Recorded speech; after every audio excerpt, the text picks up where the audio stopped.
means? That means justice. Because we feel in these times of war, it's not time to be saying peace. Okay, we need justice before we can have peace. Okay. What language is that? That's our ancient Kemetic ancestors' language.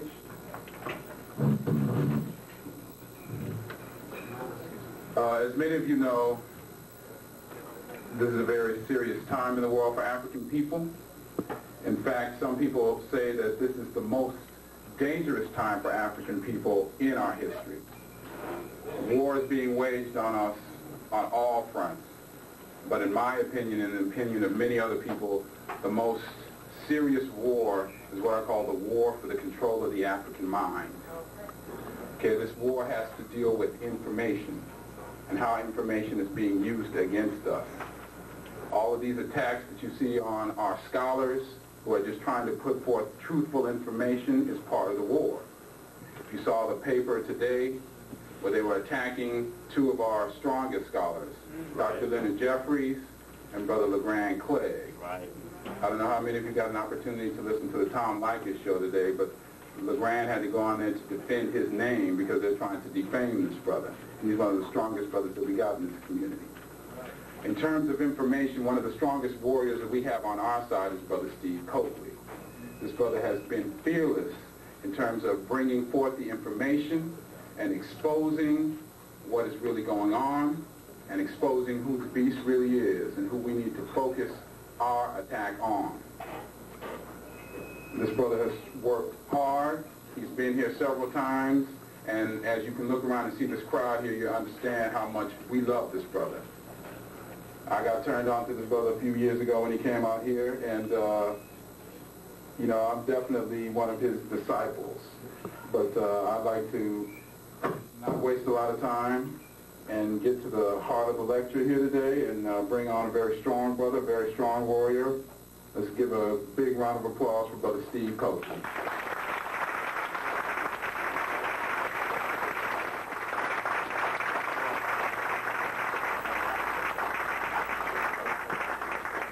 Thank you very much, Brother Kendall. I hope everybody's comfortable there by the door. I see so many of these faces I haven't seen in a long time. You always remember the look in the face. Sometimes I always remember the names right. I might get confused about what exactly we talked about last, but it's a pleasure to look at some of these faces again and to do what I can do the best I can to add to your understanding of the things that we're suffering from. And we're going to, the best we can tonight, get through some things. As you know, we never finish anything. We bring enough to last much longer than we have time. So I'll do the best I can to share with you basically things I haven't done since I seen you last. I see many people here. I see Brother Sears back there in the background with his head down.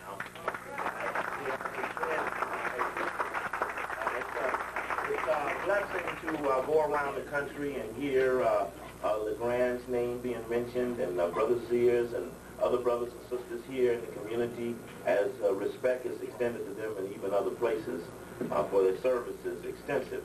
And I'm proud to be back here at the Good Life with Brother Omar and Sister Janie. It's always an open invitation with these brothers and sisters. And Janie scolded me today. I was telling her I hadn't been here in a year, and didn't nobody invite me. There's a whole lot of things going wrong. I thought that would have been a good time for me to be here.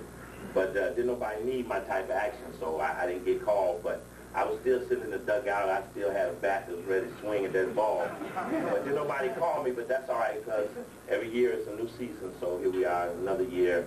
Got a whole another bunch of shit messing with us. So there's plenty pain to go around and spread around to help relieve. So I didn't really miss much.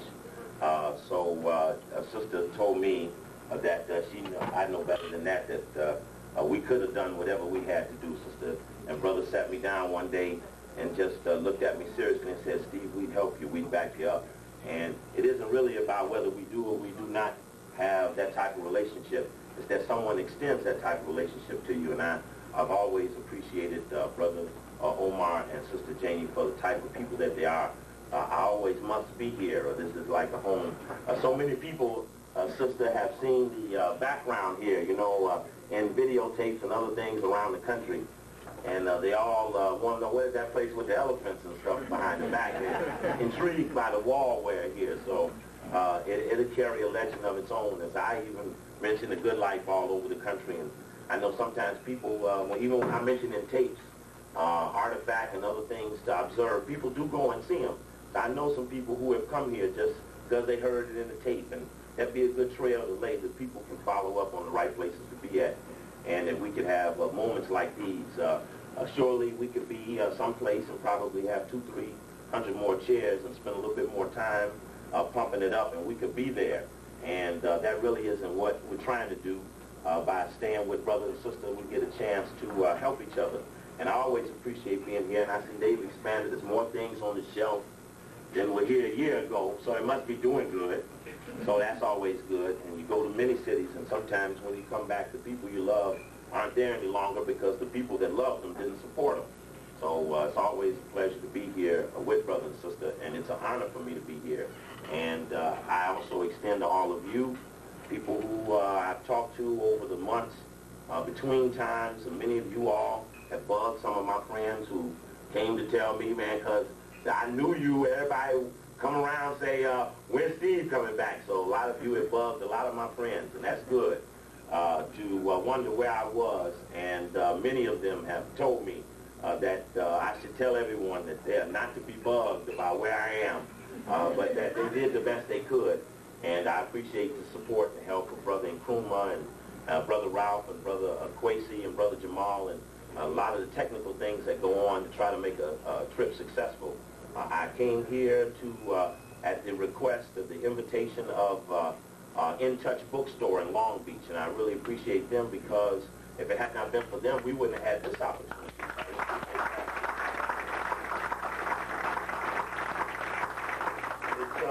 It's more important when you go into an area to try to hang around a while. It's not good to run in and to run out. You can incite the people, but you have to be there to do the little things that follow up and add up the things that lead to bigger things up ahead. So I always appreciate this opportunity to get more time in the area so that we can do something like we're doing today. And for those of you that live in Long Beach, I know Monday we'll be out at In Touch Books Monday evening. I don't know exactly what the time is. Sometime in the evening on Monday. And where's the address? Do you know what the address is? 2224. Thanks, sister. Go ahead. Go ahead, Sister Anita. Did you tell me? What was that? 2224 Atlantic. Okay, in Long Beach. All right. Okay, thank you, Brother Kwesi. And so I appreciate them very much. I know that Sunday, around 3 o'clock, I'll be sharing a few words on the Nation of Islam. I believe that's on Western. And I know that on Saturday, tomorrow, one of these days, kind of catch up with you, I'm going to have a very special lecture. We can kind of just shoot it out most of the night at Marcus Garvey School, which is 2916 Slauson. Is that correct, Brother Nkrumah? 2916 West Lawson.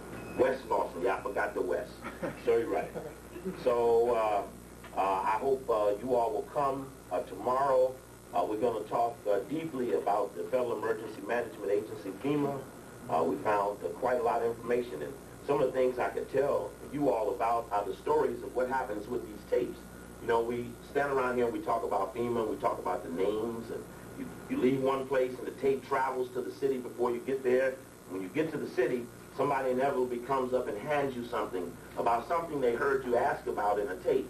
So that, you know, people say, well, you know, you don't really get the time to go to the library and grab the things that you want because you're serving in different capacities greater. But then, on the other hand, you acquire all these additional people who have viewpoints and eyesights that follow through the themes of the tapes, such that as we put out the call about FEMA, I get to one city, someone hands me the name of everybody that works for FEMA in the whole United States of America. And that's very good because we always wanted to make our focus of our attention on someone's name. That if we were going to pin someone with being responsible for conspiring to kill the black people, that's what this is about. This is about laying the evidence to verify that someone has conspired and participated in the killing of the black people. And this is a crime, and for that crime, once rendered a hearing, a fair hearing, then we will exercise the justice based upon the weight of the infraction. I suggest that the infraction is great. Punishment is likely to be great. Therefore, this will be a never-ending relationship that once we go to dispense this justice, that things will never be the same subsequent to that. So the premise of my program is to lay before you the weighted evidence that someone is out to hurt you. And if you so desire to live, this will be your choice. This will be your choice. Then you take the weight of the evidence and convince yourself that based upon this, that this analysis that we'll give of the white supremacists, that this analysis is based upon something that is not static, it is not stationary. This is a moving, mobile, malignant activity. This is a growing thing. These beasts that we're up against are not sitting still, they are growing every day. We have, over the course of time, and I'm so proud of the things that are in these tapes, because I honestly say, having been to places and heard the things that I have heard about what they offer the community, I say humbly, with no disrespect to anyone, that there is no place that you can go to find the fingering of the key white supremacists. And 10 years ago, we stopped pointing at certain group of people. 10 years later, I am convinced beyond no reason of a doubt that we have had our finger on the pulse of the ones who are the engineers of the New World Order, that we clearly and articulated, identified the things that they did to make that New World Order come about. It was murder on their hands, and that clearly that this is a tool for you to use to make up your mind. That's all that matters right now, is to make up your mind. People say, well, you know, you ought to go talk with this white guy and get that interview. I don't have any need to talk to them. It's not with them anymore. It's between me and you, us and us. That's all the discussion left, because once we talk and make up our mind, there's nothing else that matters. All the appealing that I do, I have many things to go to a court and agree about things that white people did to me. But court is not where I go to get the things that I'm looking for. You are the ones that I appeal to render the judgment based upon the analysis, which can be stood against anything. I not want to put it in the adversarial language of a challenge, but I would suggest we need to clear out our closets about who is in control and come up with a definite conclusion about this. We can no longer vacillate about whether there is a conspiracy to kill the black people. We must just bone up down to who it is specifically, which means we got to clean out all of the things in the closet about why we don't want to focus on the source of the problem. Therefore, that once we come to this conclusion, then our behavior will change. So we seek to change the behavior of our people who don't have the appropriate remedy for what they're suffering from. Because this cancer is a growing, malignant thing, we won't bone up to it, that when we get to the bottom of the shit that the white people are doing to us, that we're going to have to kill them. There are certain of it that we will have to kill. Now, what is the format that you come to understand it? You have a cancer, the cancer is malignant, and now you've got to come up with a diagnosis and a remedy to what you're suffering from. Now, if you were suffering from a bunion or a bad tooth, then we can get some preliminary assistance for you. But if you're suffering with a life-threatening disease, I suggest to you that the people that are finger-pointed in these things are life-threatening.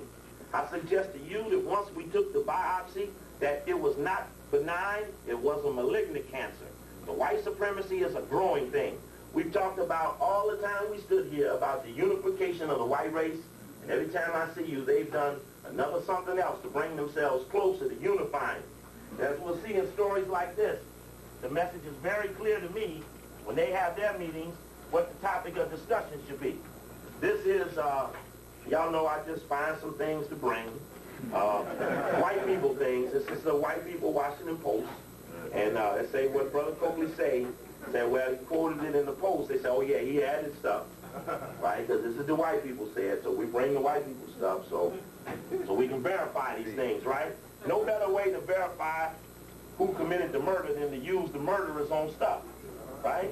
And no better way to convince you that this is correct than to do the one that you give the respect to that they don't deserve.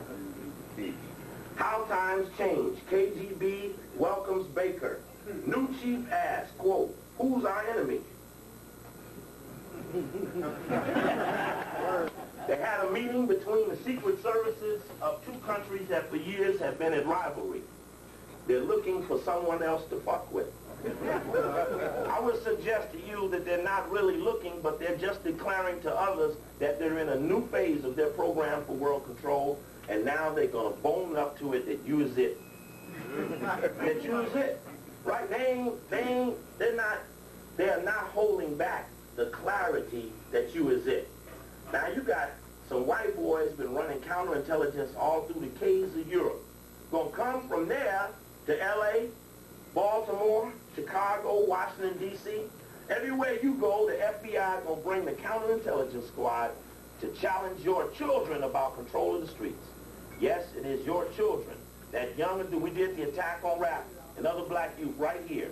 And it pinpointed that the young black male was targeted. Now here come the FBI on a young black male mission to neutralize the young black male's grip in the urban communities. What is the grip? It can be confusing at times as to the exact value of this grip, and that should be another discussion. What is the value of what is going on in our community? Sometimes even confusion has a value, because you can't come up with an appropriate summation. When there's confusion, therefore you pause. The forcing of the pause is sometimes important in neutralizing the enemy's ability to be decisive about when they want to strike us. They are anticipating a strike. You must anticipate a strike and throw away your conception that they'll just stay where they are and leave you alone. And that's what this is about, to say that they have made some decisions, and we're going to identify it, but we surely have had our finger on the pattern of what they have been about. And that means that you get forced into another dilemma. You see, if after years we've been studying and talking about what it is that we're up against, and then it has emerged, it has come out of the closet and emerged and identified itself.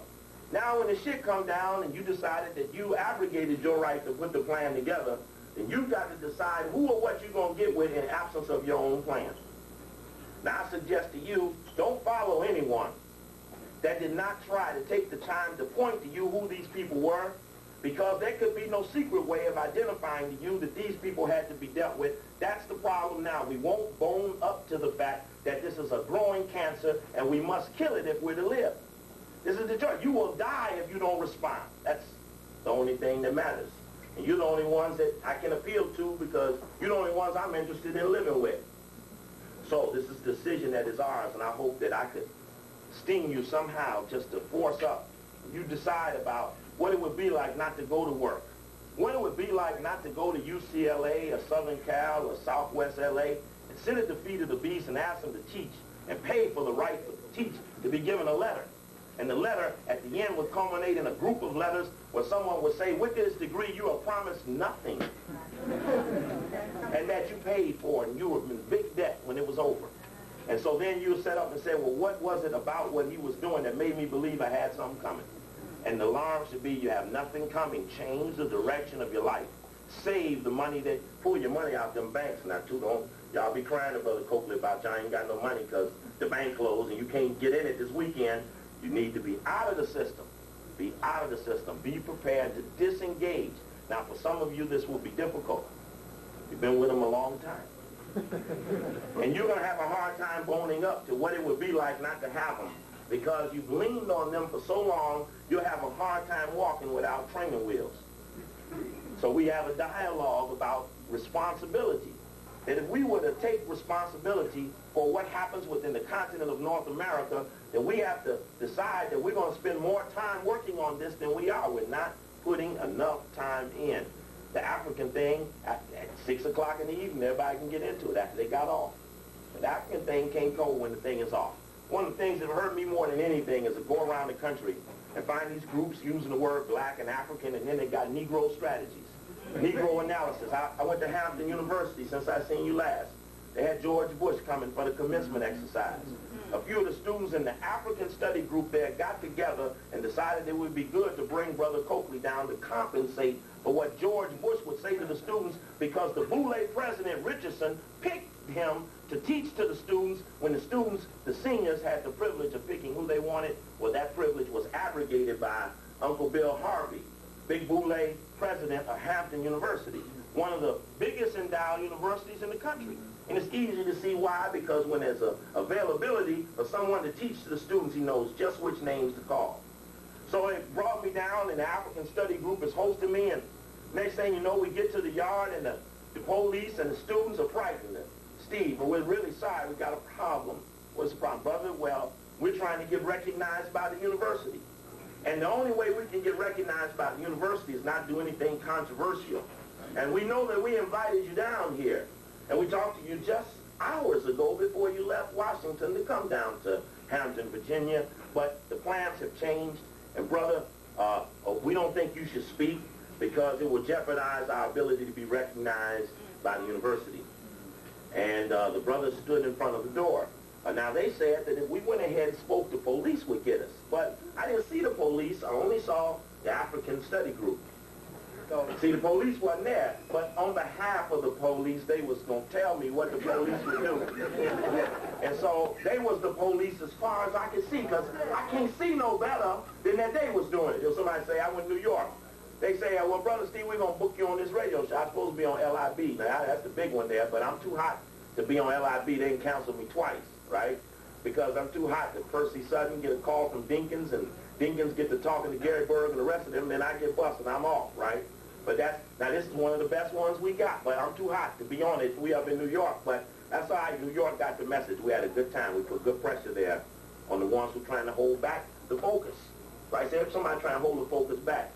So let's go back to Hampton. The African student said, well, this is the hall you were supposed to speak in. Well, I said, well, I brought about 10 brothers and sisters with me. I said, well, I think we're going to speak anyway. And I looked at them and told them that I didn't mind going on to jail to get this little lecture, and we just going to go ahead and speak, and they just going to have to do whatever they have to do. I call their hand. I want to see it. So we pressed, and we went into the hall, which was a dorm resident hall. All of a sudden, the lights went out. The people working behind the counter jumped out behind the counter and said, you got to take that thing out of here. Because we just started having the lecture right there. We just didn't set up nothing. We saw there was trouble, so we started right away. And y'all know I come here, spread shit down, and I don't really need to do that. Now, I know the stuff. I mean, I've gone out now, they steal my stuff, so I got to be able to do it. I have internalized the message so that I know every piece, every line. But this is for you. I bring these for you. You need these things. So that way you'll say, well, that brother was right. Anyway, being right is not important now. Being heard is more important. The right will win out.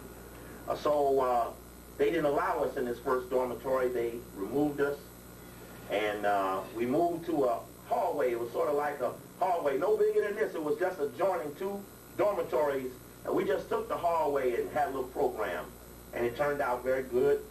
The police didn't come and arrest us, and a brother who came with me introduced me, and the brother said that he wished they had had the strength to do with the privilege he was going to enjoy.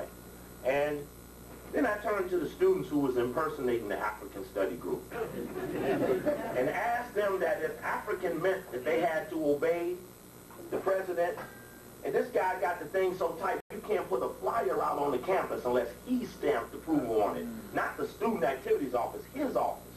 He approves everything on the campus, and we got some things that they had during that time, some documents and other things that will be available for people to review, but we went ahead and spoke. Well, we asked for them to give up the African. We wanted the African back. They could be the study group, but they couldn't be the African study group. We must not allow people to impersonate names that mean something to us. If it means something to you, don't allow anyone to be the head of a black student union, but can't have no black man come and speak because they got to play it cool to get the money to have a Negro. Right? Now, the worst thing be if somebody who you love stands up and convinces someone who is scared that they shouldn't have it.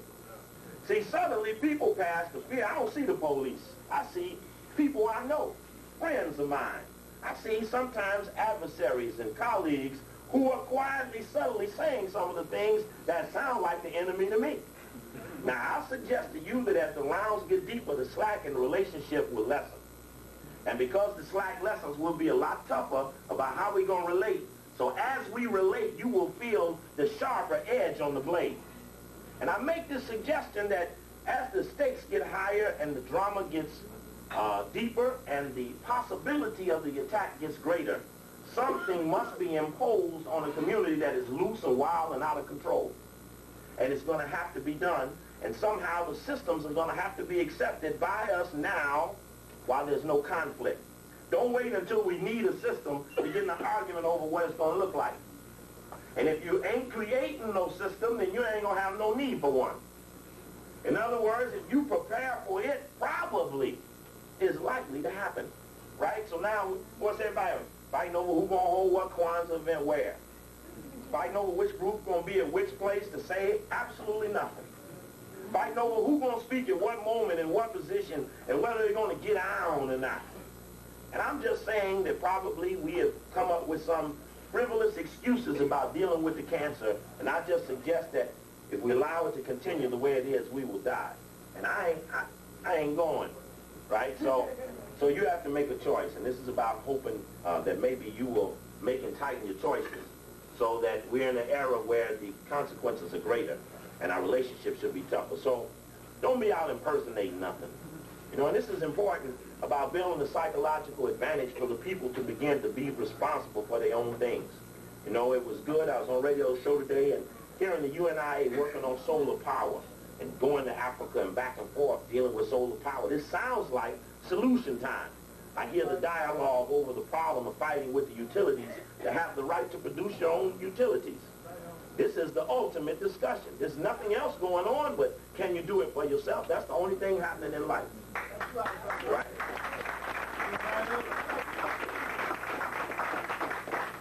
So, decisions are being made, and we're going to have to, in absence of preparation, bow to others. We're going to have to make this humble concession because as the moments get tighter, we're going to have to just be decisive about our direction. So it's really, as I come back to you, there's so many things I learned since I saw you last, things I listened to in tapes I did here a year or two ago, and I think about all of the things I learned. I left here, I had a fundraiser here in The Good Life about a year ago in December, a little fundraiser, and many of you came out and assisted my children who had been burned out, and that was a very critical moment. And it took me a year to get back here, but I tried to get back here only 2 weeks later after I left here. And I was in Chicago, and I had a free plane ticket from Washington, D.C. to Los Angeles. So I took the train from Chicago to catch the plane to fly to Los Angeles, but I never made it. And what happened was that while I was on the train, Eastern Airlines went bankrupt, like TWA today went bankruptcy. And so I didn't have any plane to ride when I got to Washington, so I checked into a hotel and walked right into the demonstration against the Persian Gulf War. That was in January, a year ago right now, and I walked into a big glob of confusion. Now, when I look very carefully at this attack on the people who were the engineers of the war, which was the evidence that the beasts have arisen because they have learned how to sanction ass-kicking.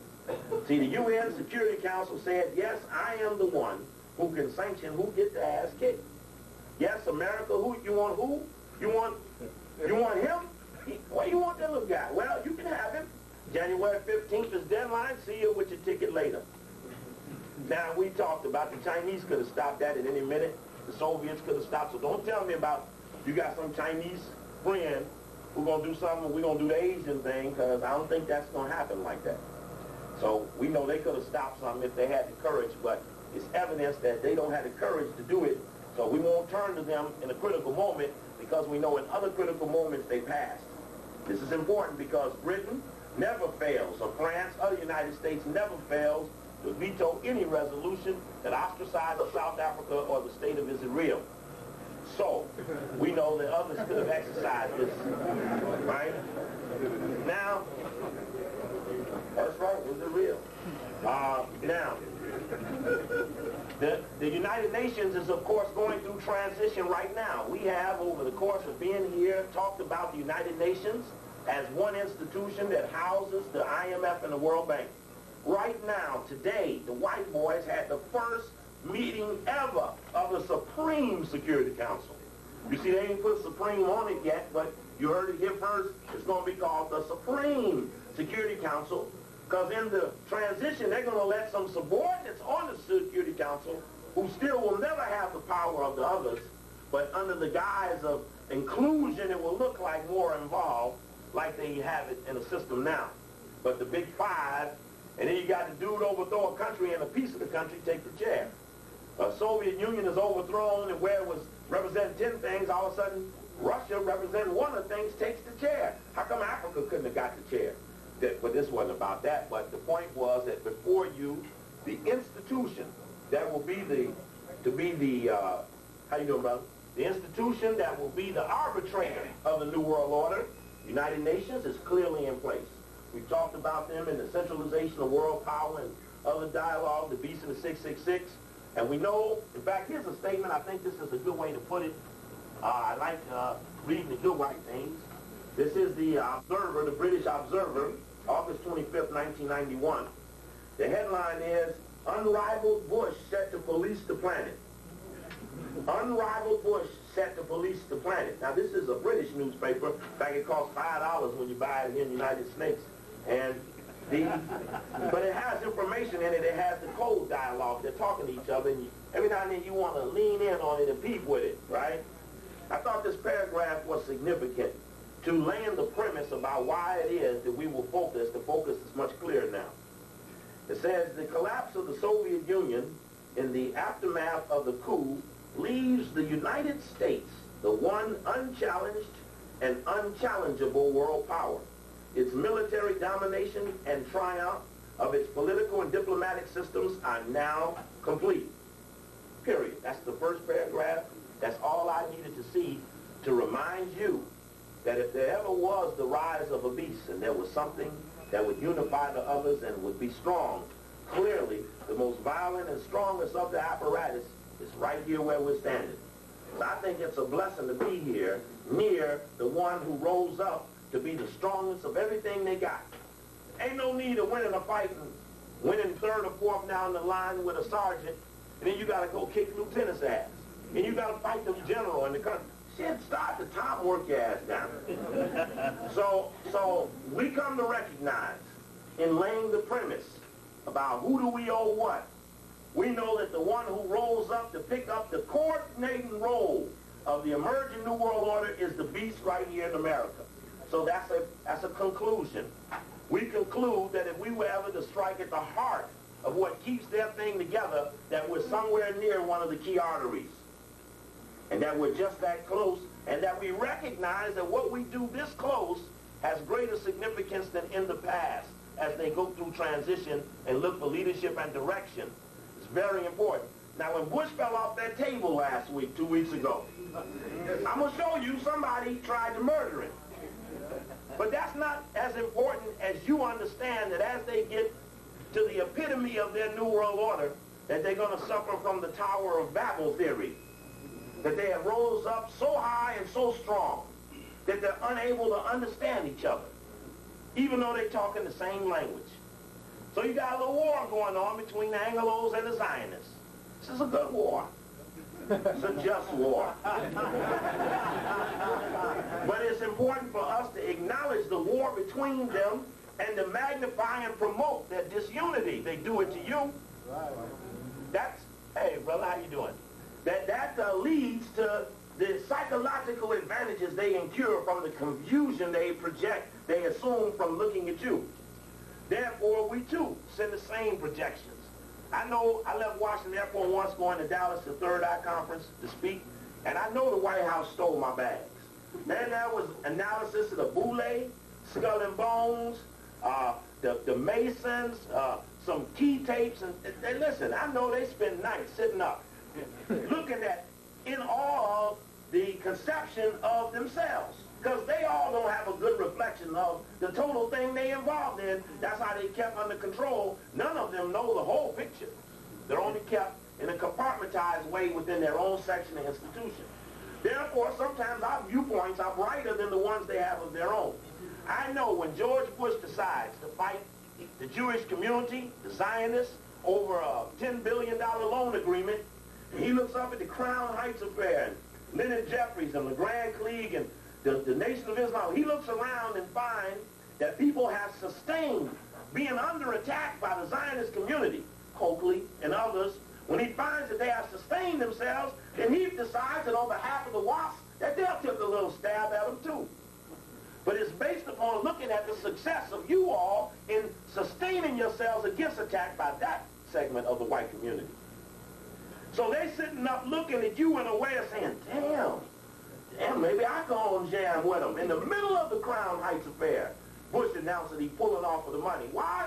Because he knows that your pressure on the Zionists in every city where they are, your pressure on them, will allow the climate to be unsafe for the Negro to go get the coalition and say, I stand up with you, Yehuda, on the getting of the money for the $10 billion loan agreement. In the old days, the Urban League, the NAACP, and the other Negroes would be out standing up for their right to get the money, but you don't see them niggas now. And you need to be in awe of your own power, some of which you might not even understand. So you cut off them from the Negro population by your heightened consciousness, your focus on their activities, and your desire to say, enough is enough. Let Coakley live. Let the nation live. Let LeGrand live. Let Sears live. We will not sustain the attack on them. This is a decisive moment, and we agree that no one is expendable. This is who can we afford to lose? No one. That's where we draw the line. Brother Wali Muhammad, the best editor we've had of any newspaper in our country. The brother was aggressive and persistent in heightening the ability of the newspaper. You can have your own feelings and perceptions about anything, about anybody's group and what you think they ought to not be doing, but I read every damn thing we got, and the best Afrocentric thing we had come out of that newspaper in terms of a daily and weekly basis dealing with the things that affect us. Now this brother goes down, and all of us will say we love the brother, but the brother goes down and we don't even talk about it publicly. Now how can we sustain attack? LeGrand Cleave fell out with a heart attack, or Sears, or Brother Coakley. Y'all just gonna walk around and say, oh, wasn't that bad? Brother all stressed out. That ain't the way it works. Ain't nobody stressed out on nothing. We're all doing fine. And so we have to have some way of not allowing ourselves to passively just accept any damn thing. I love Brother Wali. We argue and fall about viewpoint in the newspaper and things, and I love the brother's aggression. It's not a negative fight. I mean, we fought over trying to be the most cleverest and the smartest at putting the best information forward. This was an aggressive, persistent brother. And I can't accept that a 37-year-old black man with not an ounce of fat on his body, don't smoke, don't drink, gonna drop dead of a heart attack at 37. I can't accept that. Now, what happens when you don't accept something that someone else is assessing whether or not you will accept it quietly? You then have to insert back into the community that enough is enough. See, somehow the line has to be drawn. And I said this as I looked over you all's year. I still see Gates. I see Warren Christopher. This motherfucker was in the State Department, Deputy Secretary of State. He killed, murdered every African leader he could get his hands on. He is in L.A. as some sort of arbitrator of justice over Gates. Both of them need to be hung. Now, but somehow the scorecard is out of place, so we don't come up with no conclusions about these people. So people who murdered us in the past can show up to murder us again because we ain't kept up with their record. If your doctor's tending your body for 10 years, he got 10 years worth of records. That's one way he can tend his business effectively. You got a car, you got a thing, a gauge that telling you about when to get a checkup. So we just suspect that we are sending bad messages out. So we have to take away the gray area about the message so that we don't sustain more difficulty. And I said it the other day in Long Beach, if God took the brother away from here, then we need to tell God who we don't need to have leave here at these moments because we got work to do. And who can we afford to lose? Nobody. Now, here's another thing. You think maybe you ain't in on it the way you think you ought to be, so somehow you look at yourself and think that maybe you're expendable. But just your physical presence, even if you're unconscious, has value to your community. Because you're unconscious and ineffective at one moment doesn't mean that that will sustain all your moments. It's likely you may light up at another point. It may be on and you do something decisive, but before that you hadn't made up your mind. So we need you around, that some of them will come around. So everybody is worth saving. There goes somebody's alarm, so somebody check that out. So we be aware of the fact that we can't sustain difficulties. We cannot sustain these encroachments into our community and sustain them lightly, especially in consideration of the fight that's ensuing. So we talk about that. Let me say this here too. There is in the international arena, there is a transition of leadership going on. Very specifically, people who have extraordinary capabilities are being removed from any position where they have access to the people, that they can influence large amounts of people charismatically. I noticed that in the attack on Yahweh ben Yahweh and our brothers and sisters of superior status, that in the attack, almost every time I see the brother attacked, the word charisma is next to his name. The charismatic leader of a court, going to drop all of the lingo language on it, is that every time you see his name, you see the word charisma. And I found an article in one of the magazines which was talking about leadership. It's talking about Africa. I had this last year. I showed it to you, Africa on its own. This was in World Press magazine. And it was just saying that they were pulling off of the so-called third world, we know which is really the first world, it's just miscoded language.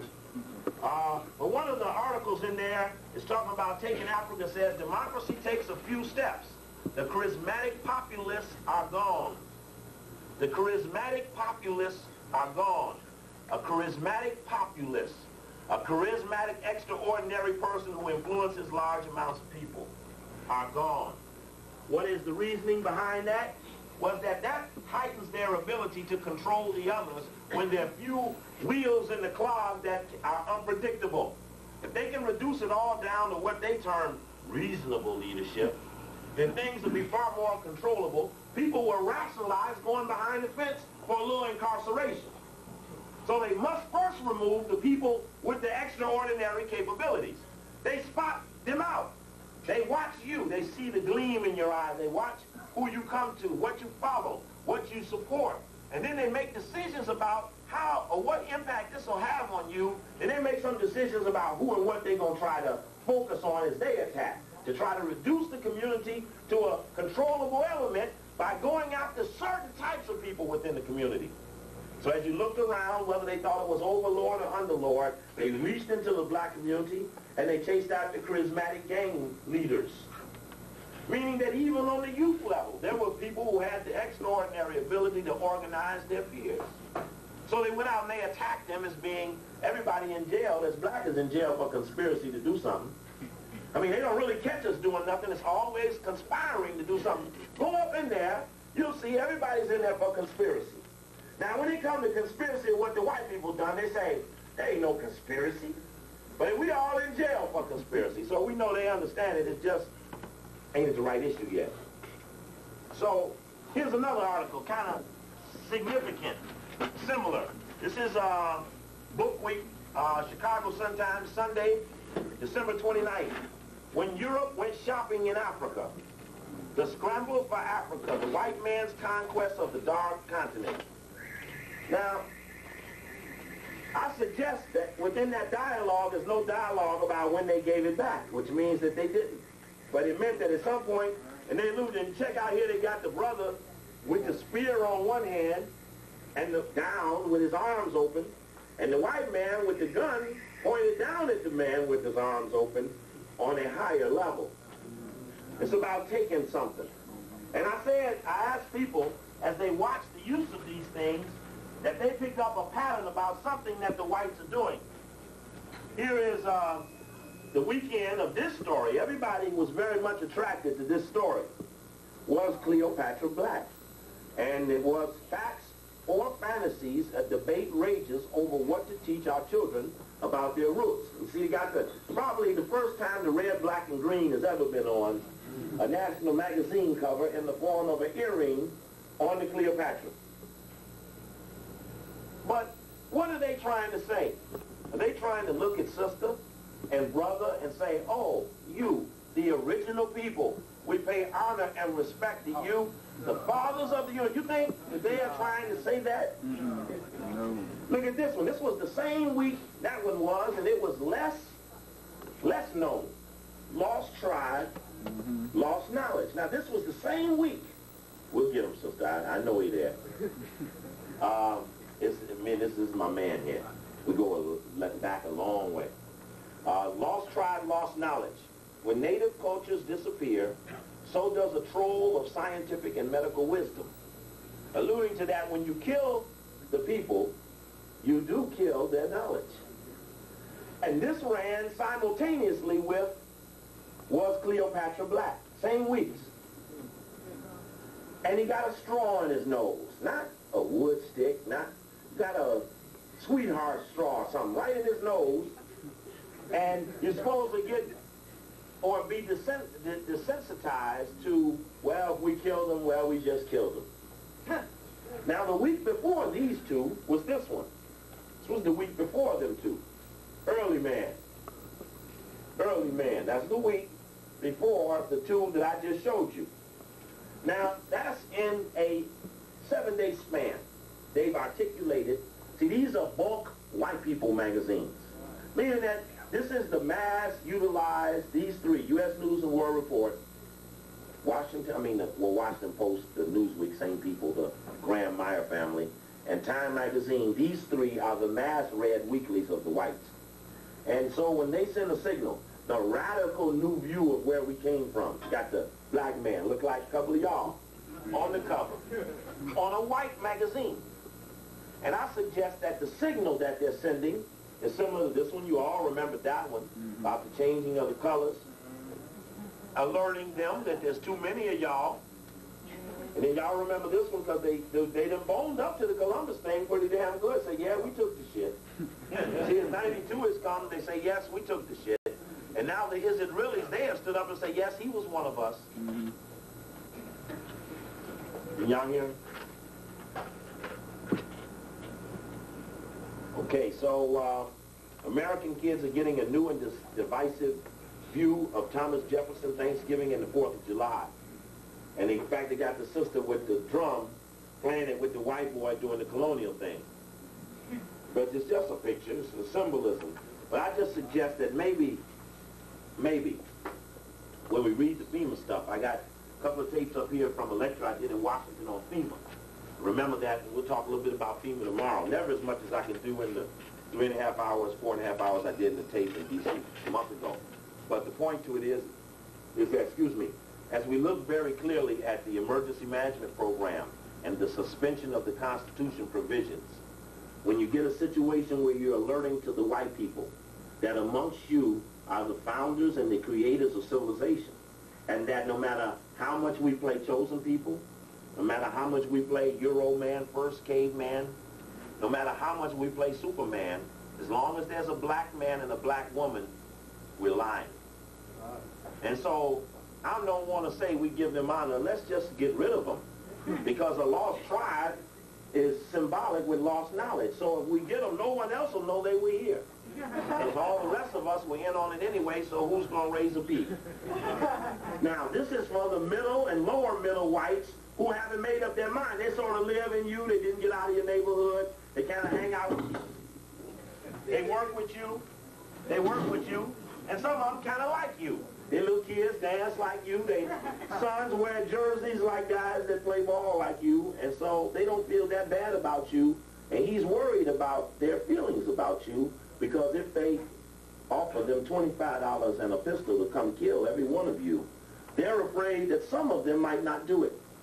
Right here in Los Angeles, I see there's an argument over a meeting being held tomorrow where some poor white folks and some poor black folks are going to have a meeting. Now, I don't give a fuck. Ask me personally. I don't give a fuck. I ain't going to get into who and what was that. But I only want to suggest to you that white people have decided, some white people have decided which white people you can be around. They don't want you to be around other white people. Now, for whatever reason, some of those right-wing white elements admire you. They do. They admire you. They look up and they fighting the trilateral and the council, but they ain't no good. Now, don't think they love you. But they still have drawn an appreciation for a certain level of information to tell other whites that they're not included in the thing. What's up, Brother Marcus? They're not. You bring the information? Thank you, brother, and thank you, brother and crew. And so they want to make sure that the word is sent appropriately. So I just assume that somehow, with looking at the emergency provisions and others, that they are setting an alarm off with each other, that they would like to make this move on us.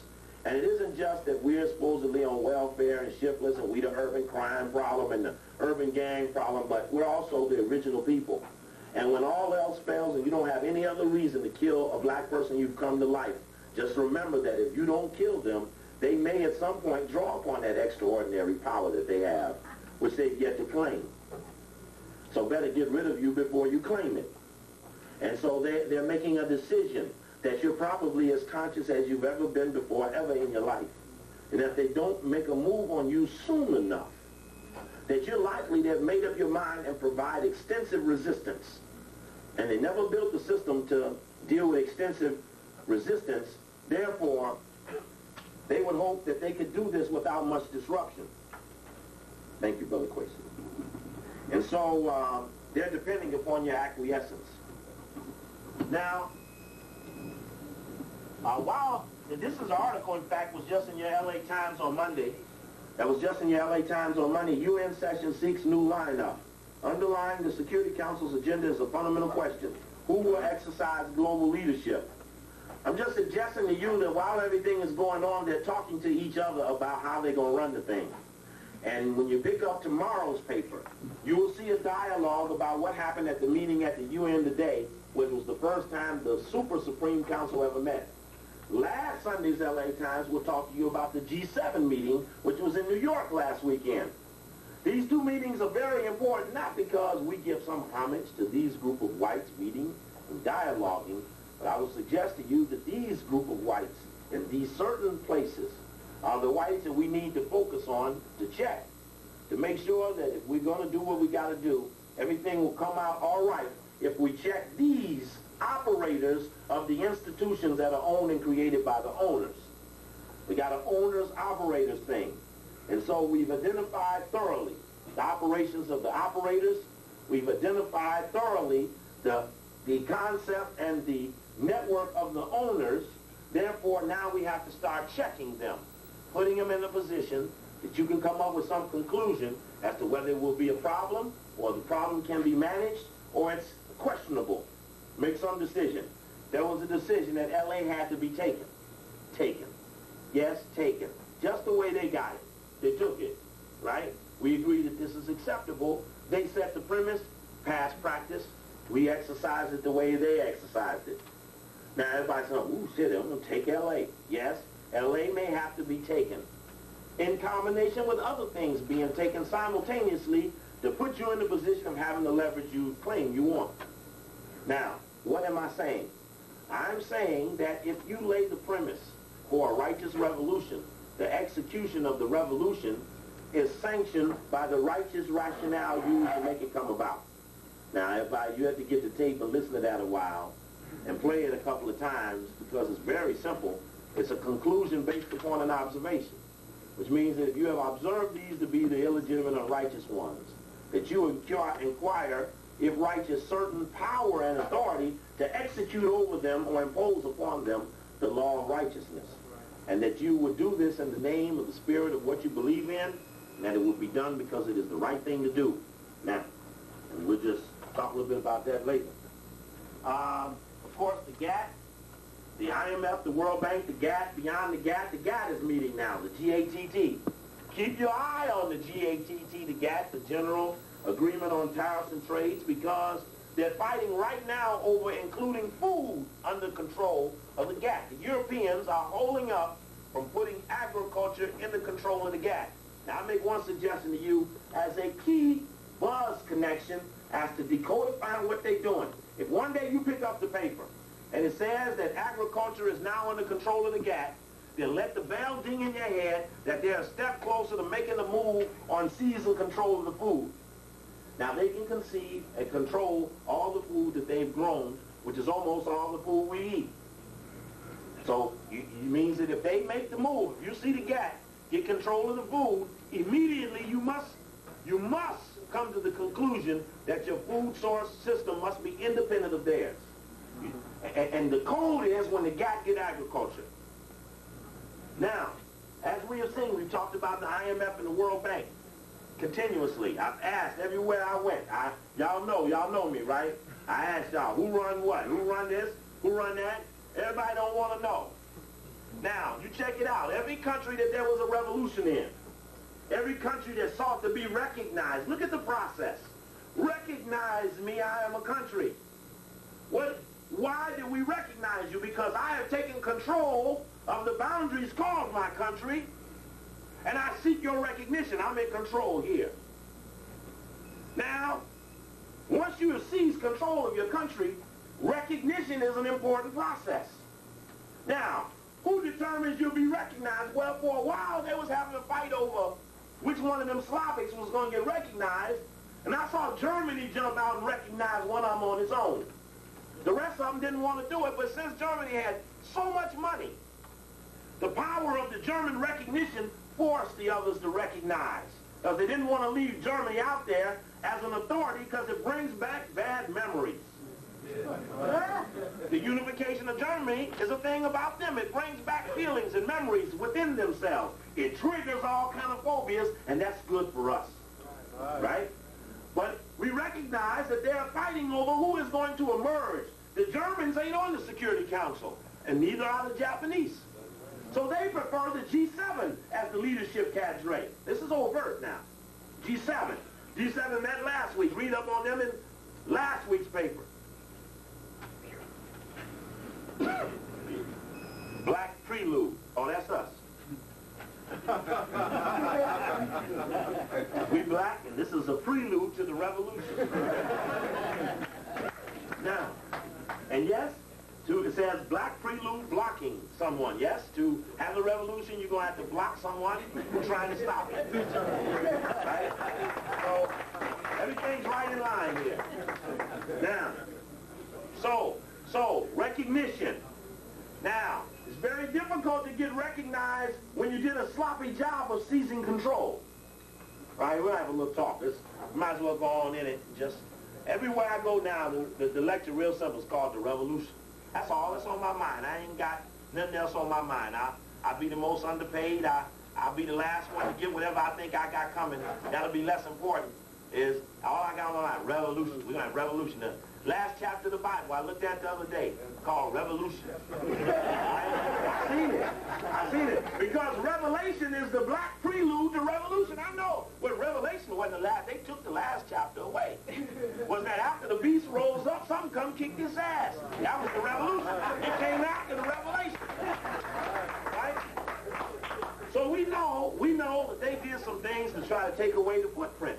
We're following in the tracks of a great mystery. Who done it? Who been doing it? And when we're going to stop them from doing it? So the process of being recognized. I said this the other day. Now all of you all that come to go back and tell what Copley said, is what Copley said. Copley said that under the cover we have figured out that we can take them. We can take them. We can take L.A., we can take Dallas, we can take Houston, we can take Detroit, we can take Cincinnati, Chicago, Washington, Baltimore, Miami. We can take them. How to hold them is what we're dealing with right now. How to hold them once we took them. How to hold them once we took them. Again, if we took them tomorrow, how do we keep France or South Africa or the British from flying over here trying to take it back? So you need to be recognized. Have recognition. Now, they don't have to recognize you now. We can recognize each other. So Ghana and Nigeria and other African countries, the Caribbean, Jamaica, Cuba, I recognize the black United States of America. See, we got to take snakes out because it'll be ours then. So we get recognition from our own, because maybe we have to have our own United Nations. There's someplace, well, even though we in on theirs, the thing ain't set up for us to win, so we can't get caught in, and we're going to go there and appeal to them and something's going to work out. We'll go there and talk with them and watch how they act, but the deal is that when we win, we change in the structure. right? Now, this is a great, if you've gone to college and you study urban politics and urban planning and architecture and engineering and biology, all these things the white people had you score in that you had no need for when you left them, you may get a chance to use these in the revolution. Yes, the biologists will get to do a little biology for the people for a change. Have laboratories. They built some nice ones. I looked at them, I used to watch them build them high-rise. I said, build that motherfucker. Build it right. What will we put over there when we win? Well, we'll make that that'll be the educational institution. So they have done all they could do. They can't do anymore. They are impotent at going any further. That's why you're witnessing the Tower of Babel factor within their factions, because they have gone the limit. The bell is alarmed, they have gone the limit. Which means that shortly they'll have to take the fall. Now, so you got to deal with the recognition. So somehow you have to do it in a righteous way. I keep coming back to that. And from there you'll know exactly what to do. Let's see here. This is a special report that was done in The Economist, dated October 12, 1991, on the IMF and the World Bank. It was about a 20, 30-page story. And it was a special, had IMF on the cover, but it said this, an opening paragraph. On opposite sides of 19th Street in Washington, D.C., stand two of the world's most powerful institutions. Let me read that again. On 19th Street in Washington, D.C., stand two of the world's most powerful institutions. Now, Kwesi, you can't answer because I know you. Who run the IMF? Who said the answer? Huh? Did Kwesi say the answer again after asking nothing? Oh, okay, great. I hate with the brain on you. Okay, somebody over here said it. The brother back here said it. Oh, man, Brian, you blowing the buzz lines. I've been with you all week, man. You can't give off the buzz line. Brian hosted us at UCLA last night, and the brother just got excited when he got here, and he got the students together, had a little program, and did a real good job, too. I appreciate the brother a lot. He did a real good job. But somebody said it too. It was Michael Candices. And who run the World Bank? Who said that? Okay, Jamal. See, certain of these guys I know got the answers, right? And that's good. The point of it is that they identified as two of the world's most important institutions. The bulk of us don't know who they are, right? And I'm just saying that we'll know more about the white guys who are at the meeting on 96th Street tomorrow than you'll know about Candices or Lewis Preston. My suggestion is, again, that we've been steered away from focus. Now, why would someone steer us away from focus? Because in the organized attempt to say there is no conspiracy, you have to misdirect the focus so that you don't hang around the institutions observing them so long that eventually their conspiratorial nature becomes prevalent to you. So you can't even be allowed to linger around them mechanically, mentally, because you might up and check it out. So the World Bank and the IMF is in Washington, D.C. Now, I haven't been around Washington, D.C. for a while. I'm intrigued by the opportunity that Washington presents. The opportunity is based on the fact that the black people really got it surrounded. The black people got the State Department, the FBI, the CIA, the Treasury, the President, the IMF, the World Bank. The black people in Washington, if by smarts, even by ignorance, just by their presence, got the white people surrounded. Surrounded. Now, again, depending upon what city you're in, whether you seize control has an effect on certain decisions. If we seize Kansas City, Missouri, and no major decisions are coming from Kansas City, Missouri, then it'll be least likely there'll be immediate retaliation because the insignificance it has on the decision-making authority of the opposition. So I'm now suggesting that once we decide that we've identified where the core of their thing is, that initial decisions are based upon high priority areas. Now I'm suggesting to you, having been around Washington a while, it's a high priority area. I remember standing in the Good Life, lecture after lecture, and talking about we going to New York to do the Diamond District thing. And little did I know until I got to New York, as the people heard it out here, and they heard, I went all over the country, we go in New York. Them niggas in New York was working so hard to keep me out of there. I got a bunch of stories to tell y'all and names to share with you about people who was blocking me out of New York. I'll share one name with you. Y'all want a name? Yeah. I give you Alambe Brom. What? Oh yes, I give you the story behind the name. Name the name, Steve. At the right seal, got to name the names. Now, when I got to Washington, I can say I got there accidentally. I was on my way here. I ended up staying there. Called up Brother Marcus. He threw down $600 so I could stay in a hotel for a couple of weeks while I went out and did Persian Gulf War 1, 2, and 3. An analysis of the war you wouldn't have got from anywhere in the country. About a lot of things that we didn't see about what may come around again. They really tested us. Could they pull it off? The answer is yes, they could. In the tapes are the ingredients to know the signals of when they're pulling it off. You must be aware when war could come again. Now, so I stayed there at that time, and that was the observation. And within that observation of the war, there was a look at demonstrations around critical institutions, and I noticed that all of the big demonstrations in Washington are on Saturdays. Saturdays. Not Monday, not Tuesday, not Wednesday, not Thursday, not Friday. Same thing go down in New York. Same thing go down in New York. So when we hit Washington and we start putting the heat on institutions, they come to the lectures, they hear you start fingering certain sets of white people, and certain black people do things, organized and unorganized, responding to things that are said in the tapes. You might not know it, but this is proactive activity. People do things when they get on it. You know you sat around with them yourself and went out and checked stuff or found something or put it back in and heard it again and said, damn, that shit was right on the shit. Or right off of the shit, any way you want to take it. So here we finally get to Washington on a freak, and now we start laying down in Washington, people coming out in droves. Finding out that Washington is underutilized in terms of fingering who it is that's in control, and they within striking distance. So you look up the coast and you know something, that right outside of Washington you got Baltimore, and right out of Baltimore you got Philly, and right up from Philly you got New York, and there you got a corridor.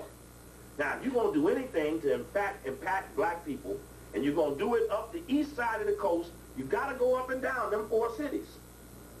And throw in Newark, New Jersey, and a couple more spots, we got a bunch of people to work with in an area where there are plenty of critical institutions. But when I checked there, the intelligence system was greater than the shit that is out here. Why was it greater? Because there was no accident that black people just didn't drift around the State Department. I mean, check it out. When we're awake, the world is asleep. So you stand around the State Department at 11 o'clock or midnight and see who working the night shift, because that's the day shift on the other side of the world. See who worked the African section. Just stand at the doors and shoot the pictures. Take your time and systematically begin to identify the people that are in the spots who you're going to have to pass some judgment on at another point in time when you decide that you made up your mind. And I suggest to you that the intelligence system was much greater there than it is here, because of the potential that they could just drift near something, even accidentally. Now, it was so hard that it was great pressure on me to stop me from getting to the ones who might be the ones who want to break the thing off. So all of a sudden, you begin to attract the forces that held up and impeded the other forces to make sure that nobody got massively to the people. You got Howard University sitting there.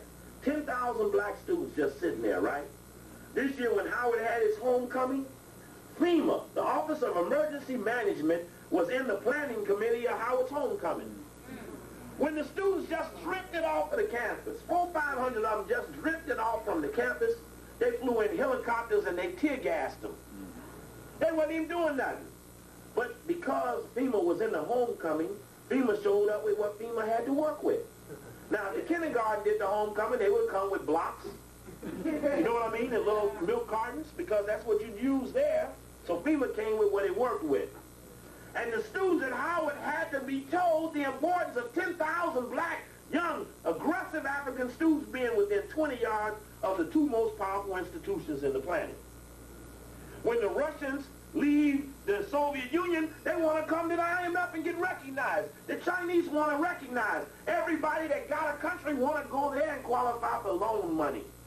The co-opting of the countries was hooked into running them through the institutions.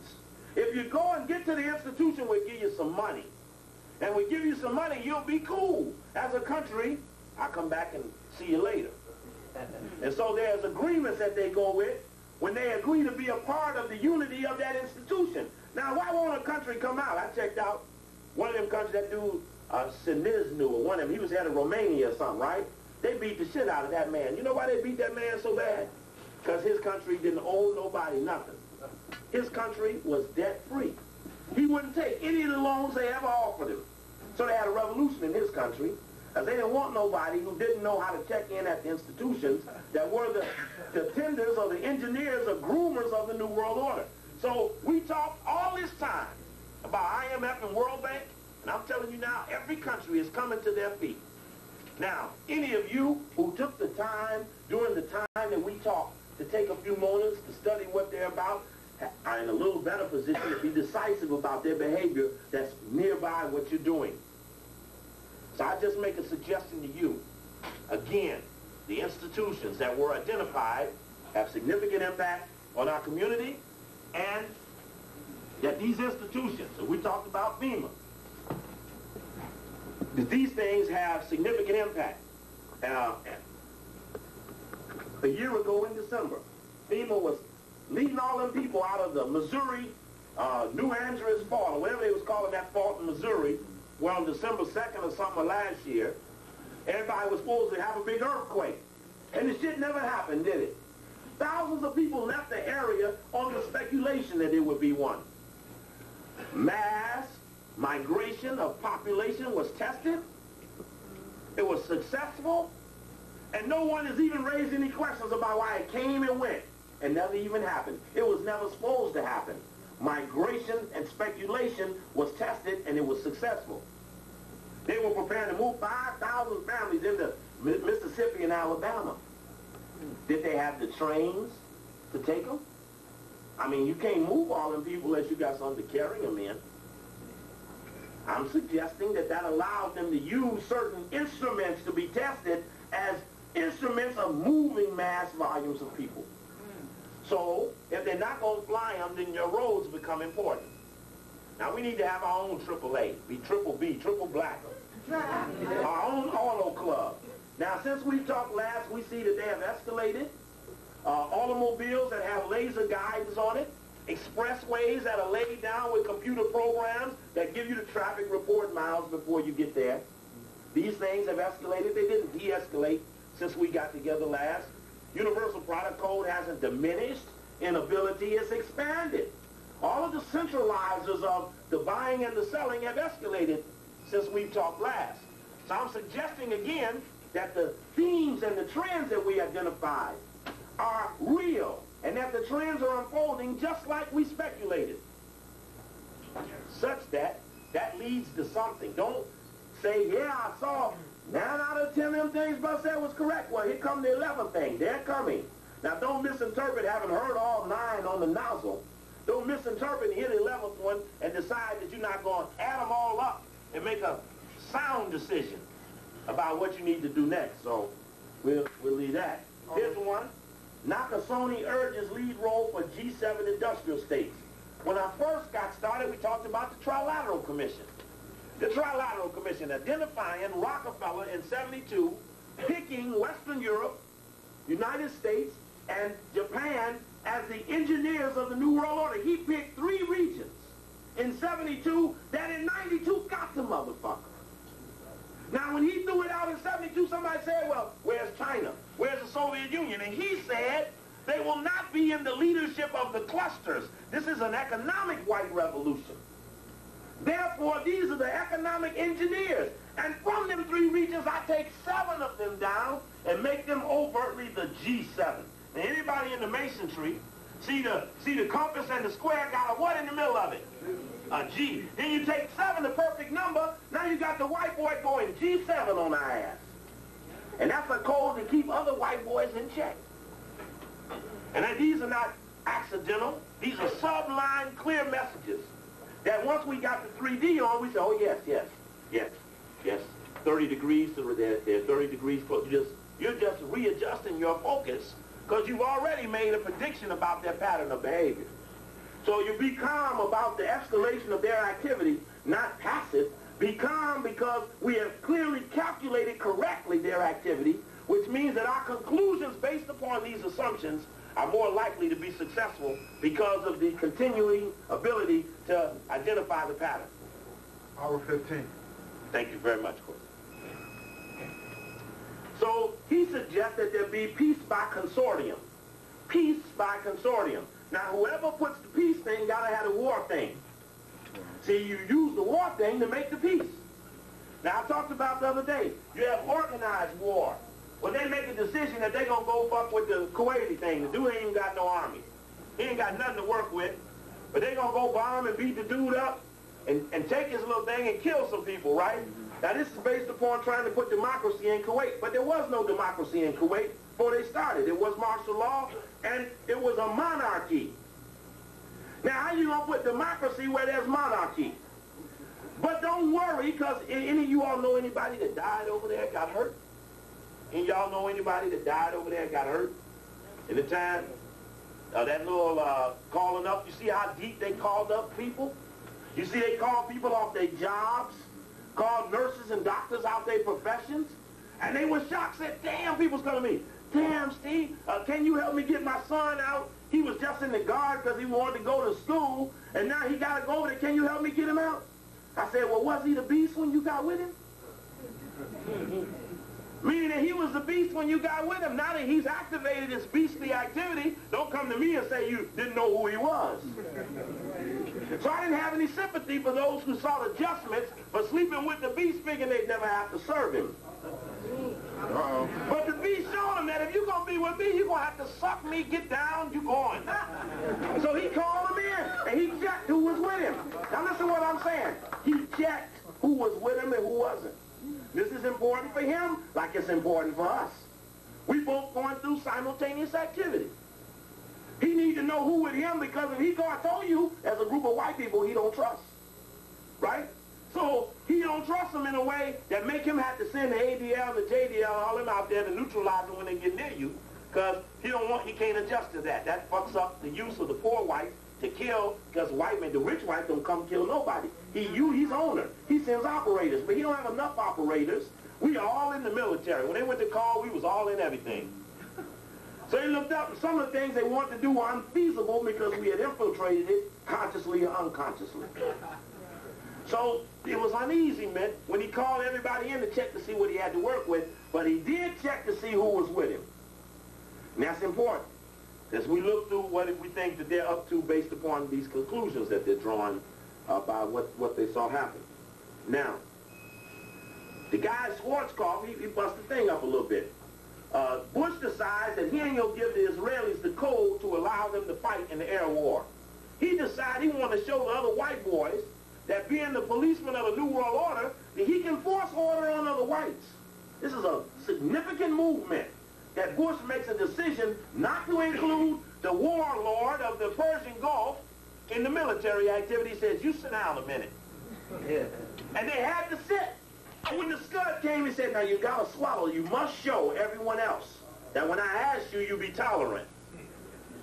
Now, sometimes somebody say that the Israelis run it. They say, well, you know, there's some Zionists up in there, they run that whole thing.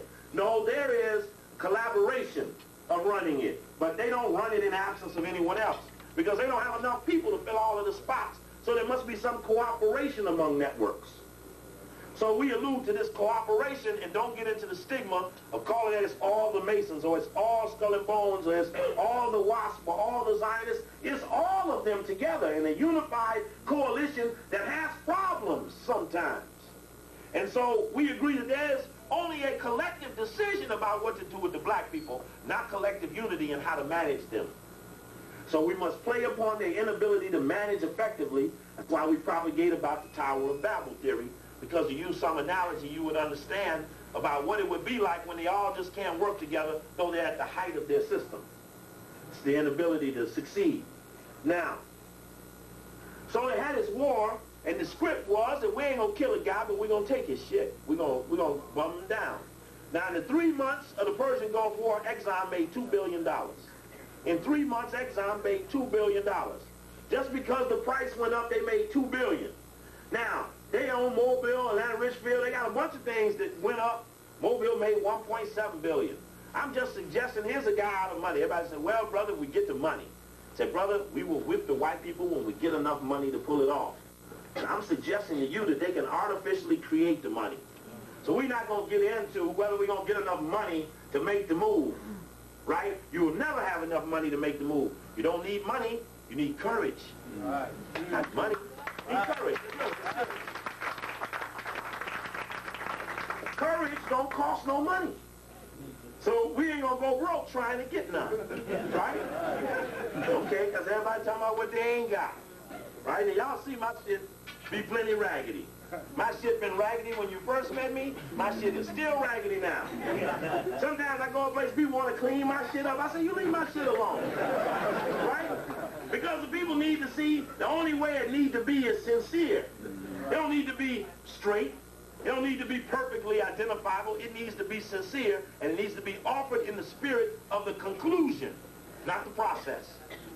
So it has a way of beating some of the things that got all kind of projectors, is doing all kind of shit, real official, it's neat and shit, and everybody's sitting straight. But I just suggested that ain't quite what we need to deal with the bacteria, the virus, this thing that's infiltrated our system.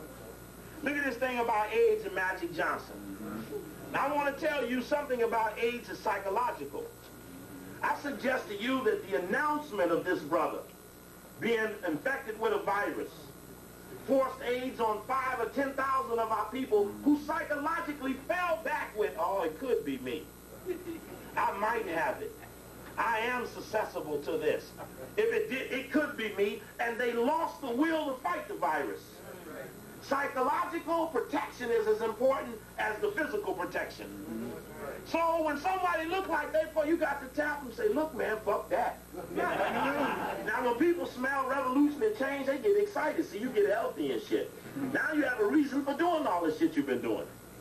So psychologically, you have to stay in the appropriate frame of mind and don't let nobody slip back on the depression that was imposed by others. Now, I got a story up here because there's been a lot of discussion in front of his ears. I get one of these for you about Magic coming to Washington. That's the capital spotlight. A Magic coming to Washington and getting Qimron, being handed Qimron by some brothers in the Defiant Giants, some brothers out of the Nation of Islam who work with Dr. Abdul Alim. And so he has this in his hand. And he mentions the people who he talked to him about. He says, I get one of these for you. And the point to it is that, what is this brother thinking about? All the black people. I mean, you couldn't have picked. You know, terrorism is picked for finding the person who most people can unify or exemplify with them. So when you pick a Magic, everybody, and you pick one named Magic. He one named Magic, but he ain't got no magic to get through the big one. I mean, you pick a name that's supposed to help you out in a crunch, and all of a sudden, they got that name tied up. And so here's a guy who stands up and tells everybody he's taking AZT. And he confuses some people. Brother Sears, is AZT worthy of a black man taking to relieve themselves of the symptoms of the virus? It's not worthy of a dog taking. That means that when the man stands up and says, I got $25 million, but I ain't smart enough yet to listen to the black man when he's talking to me. And so the white man looks and says, look, I got a nigga over here with $25 million, and he ain't dumb enough yet to hear his own people talking to him. So he looks up and said, don't worry, boss, we got this nigga 6'10", too. There'd be something, Magic just got mad, said, well, fuck it, I'm gonna die. I said, fuck it. Here's $1 million for the revolution. Right? Check it out, right? So every time we see him, I say, look, brother. Show him pictures of shit white people done. Just flash him at his ass. He be driving, we be on the street. Right? We just flashing the shit, trying to get into his mind that, well, brother, if you're going to go on and use the shit to eat up all your cells, not just the virus, eat up all the living and the bad. If you're going to do something that's just going to eat up all the shit, then throw something a little bit over here for the rest of us so that we can put something in motion that'll represent that we don't never want to be that foolish again. And then y'all close to him. If anybody can do it, y'all can do it. Now, in D.C., right, he coming to D.C. See, he got a Pepsi-Cola bottling thing there with Earl Boulay Graves in Washington, right? So he come to Washington every other week or so to tend to his business, right? So everybody in Washington's got his whole itinerary mapped out. We're going to catch this nigga somewhere in D.C. and we're going to drop this Kimron. Everybody wants to know. I'm talking to Marcus. Even the Capital Spotlight ran a story on Dr. Jordan saying he was trying to reach him to give him the Kimron. And Dr. Jordan out here in L.A. I'm just suggesting that there was a great surge among Africans to want to see the brother have the right antidote for the problem he's suffering from. And that's not bad metaphysically that we, our people, are insistent now that the people had the right medicine for what they're suffering from. And if it's good for magic, it'd be good for you too. And I don't mean what he's using, I just mean finding the right remedy. See, now we sit up and say, magic, hey, you fucking up. And I'm just suggesting we might be fucking up too. So if magic could be criticized for picking the wrong remedy, we too got to suffer from the criticism because it is not evident that we've sought the right solutions yet. We haven't quite made up our mind for what we're suffering from. And here's a brother showing that with all the money in the world and the access to all the knowledge, even he too can make a bad decision. So let us bear the weight of the misappropriation of our solutions. Let us all, I take the weight too, because I have the opportunity to talk to you. And if I haven't talked to you for the little ones of you that I'm able to influence, that these are the appropriate remedies, then I too stand accused. And I accept the weight of my responsibility, and I'm trying to do better. That's why I'm talking to y'all now. Okay, so we need to make an example of trying to clarify that situation for Brother and everybody else. Here's the story here. This was in Newsweek, December 23rd. This is Europe takes a giant step. Now there may be no turning back on the road to unity. Now we done talked about these cave dwellers uniting. We stood here many nights and all the tapes talk about the night the cave dwellers united. And I suggest to you when they have things in here like, but the Treaty of Maastricht is named after the provisional Dutch town that hosted the summit last week, is nonetheless a turning point for Europe. It practically ensures that a common European currency will go into circulation. It creates a European police force dubbed Europol. It sketches plans for a future European army. It endows the EC with new responsibility in a dozen areas from culture to telecommunications and consumer protection. Success is 340 million of them there. I'm just suggesting that as we talked about the unity of the white race, we look very carefully for which institutions emerge as the coordinators of the white race's unification, so that our focus will be on the institutions. Now, there are some significant individuals amongst them. Again, we separate the operator. George Bush is an operator, a 1 millionaire, versus someone else who was an owner. Kennedy, he was a 400 millionaire. So they shot the fuck out of him, right? Because, see, he didn't need the money. Well, you got Bush and Reagan and Carter and Nixon, they all got 1 million. So they kissed the butt. So, and they didn't die. None of them died. Just a couple of them got shot, but none of them died. One was October Surprise, one was Watergated, one was shot. Bush's son keeps having problems. But, right. And the point of it is that the 1 millionaire is very controllable. The 400 millionaires, they have to be murdered. And so the movie, we're witnessing an era where while we're trying to talk about the New World Order, the children of the daddies who are engineering the New World Order are looking at the way the daddy got the New World Order. They're looking at how daddy got George Bush to be president. And they're turning to their daddy and they're saying, Daddy, what was your thing in this Kennedy thing? In the book, Plausible Denial by Mark Lane. In the book, Mark Lane talks about E. Howard Hunt suing Liberty Lobby because E. Howard Hunt said his children questioned where he was on November 23rd, 1963. And he couldn't convince his children that he wasn't in Dealey Plaza. But when he gave his alibi, he said he was with his children. But his same children do not accept, because they know he wasn't there, right? And I'm just saying, this is the type of thing that has gone into the white home. And you must give homage and give respect to the fight between the white boys that had this young white boy put this movie on the docket. And the other white boy, Kevin Costner, put that Dance with Wolves on the docket. Somebody else did that movie up there, Black Robe. You see, that was deeper than Dance with Wolves, about looking at the takeover of the thing, right? So now you got this movie, and the little white kids who never really understood the conspiracy walk out the movie and they're convinced that their daddies are murderers. All of them, 90% of the youth to see the movie are convinced there was a conspiracy. That means that as they go through their daily activities, they've now got a little bit of hesitation about whether this is actually a moral move or something called democracy, or whether this is really a dictatorship and an evil satanic program, and the people that are grabbed are really the good people, and the people that are grabbing them are actually the bad people. You remember the bad people wear white. Y'all remember how the thing went, right? The bad people, all, and I don't mean white like we're wearing in deity. I mean our white. Anyway. So, just case in point that they're bringing this thing home to each other. In implausible denial, Hunt alluded to the inability to convince his children that he wasn't in on it.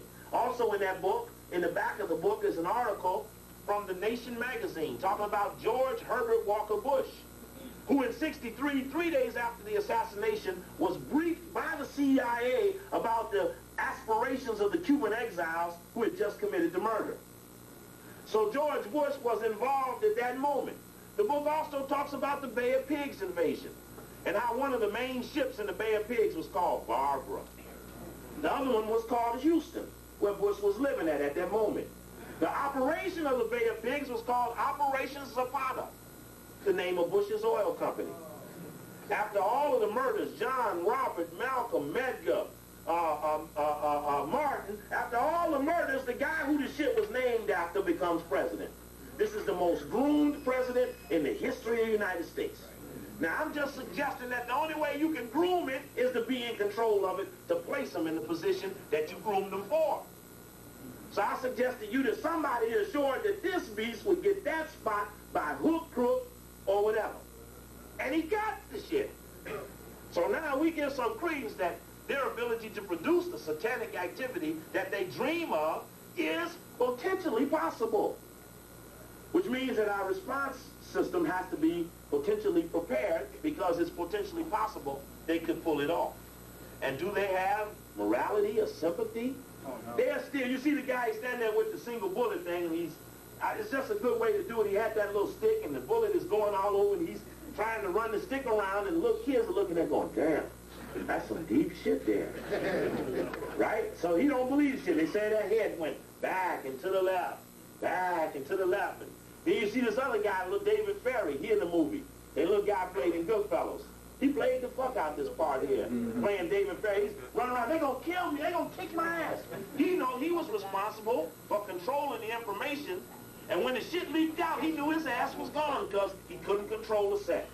See, you can help get your enemy killed by maintaining uncontrollability. Because they can't get paid if they can't control it. So when they look at, look, you fucking expendable. Because you can't do what I sent you out there for. Now you find one who's a double agent, triple agent back to you. And you act like you in control for that person. Let them send a message that that's the person for that area, and don't let them move them. Keep them in the spot. You got to be smart enough, and they did that in slavery, how to keep certain things in check until they knew it was too late. And we just have to understand, we've gotten out of worse situations than this. Don't tell me we can't do it. We've gotten out of worse. There was overt fence, horse, whip, lynch. We beat it. We didn't beat it, but we got off of the overt aspect of it. Now we're suffering from this other part of it. It got sophisticated as time passed, and it changed its methodology. So we give homage and respect to that. Here's an article I thought was interesting, because to pull the New World Order off, it is only the intelligence system that matters. This is the one that has the early warning on when we have had enough. Now I suggest to you that we can demystify the feeling that we have by all of us having it together. See, the word is, y'all want a little intermission or something, or how y'all hold it? Well, we're going to have an intermission. I ain't going to work the fuck out of me. Yeah, for a few days. Time out mean we at the end of the night? What time is it now? It's after 10. What time we close? 10 o'clock? What time we closing tonight? 10. Well, we already, is that 10 in the morning? No, we close at 10 tonight. You already overtime. Well, what time is it now? How far after 10? 5 minutes. 1 minute. Can't get 11? Yeah, what can we do here? Well, that's a possibility if we ain't got no mission. Well, what can we do? Can we work something out here? Can we get 11? How much will it cost for 11? Well, let's pass the donation to find out. Well, we're not going to get into that because you ain't spoke up yet. So we ain't going to pass it because we ain't got no reason to pass it for. You ain't come with no conclusion. So if you got an offer, then we can get to pass it, but you ain't made no offer. So we ain't going to get into that yet in your behalf. In the meantime, we're going to pass it in my behalf. Somebody got to come up with something to utilize. You got 30 more minutes? Okay, that's good. Basket. Steve. No, leave the tape on because I'm going to keep, turn the tape on, but we're going to talk. We got to work. Okay? Now, sister going to walk while I'm talking. And I'm going to keep on talking. Hold it down, right? And then we need to do something for the good life, too, so we're going to get that squared away, too. Now, let me say this here. You got to do it quietly. Do what you can do. When the program is over, we got some tapes and other things up here. Now, I'm telling you the truth. I'm very honest about attitude. I don't like bad attitude and stuff I'm doing, right? So really, the people control it. I don't care where it is. If ever I'm involved in it, the people have the ultimate authority, right? And the thing is, you have to be able to say that there is no control on it other than the ones who are serviced by it. So I have a thing about attitude, so I will fight attitude when we're trying to cook up a revolution, because bad attitude can spoil a good revolution. So we know that the informant system is strong now, and part of what it does is discourage activity. So we don't tolerate discouraging activity or bad attitude when we're cooking up a revolution, and we're saying we're revolting and we will fight about it. So we made up our mind that we've come to a conclusion that it will come about. Therefore, we will wipe out the impediments that stop it because we're serious about delivering it. You can be there or not. That's really not important now. The factor is there. It will go in without you. Now, sister, I told you about how to try to teach you how to pay. You got to go up there in that corner. All the people back there doing that big nod, and they got the big money back there. Look. Okay.